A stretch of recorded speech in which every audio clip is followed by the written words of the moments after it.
पंडित के जीवन के सांस भइले। एही से संतों में संत गुरु रविदास कहले।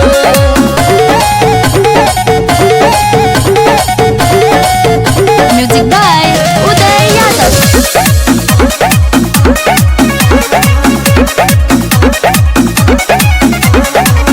बाबा के हो जानत सब दुनिया जहान बा। केतना बखानी ही उनकर महिमा महान बा। सबके मन के भरमवा मिटइले, जाति पाति के पर्दा हटइले। पानी में पत्थर तैरइले, कठिन परीक्षा में भी बाबा पास भइले। एही से संतों में संत गुरु रविदास कहले। कंगन चोर पंडित के जीवन के सांस भइले। एही से संतों में संत गुरु रविदास कहले।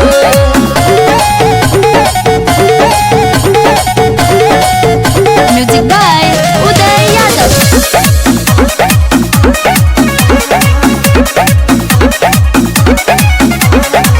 सतनाम के गूंजे सगरो जय जयकारी हो।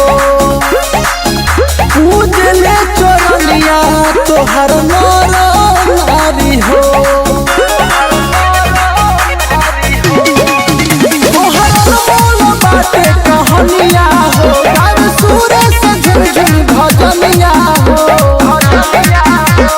सबके हुसिरवा झुकइले, कठिन परीक्षा में भी बाबा पास भइले।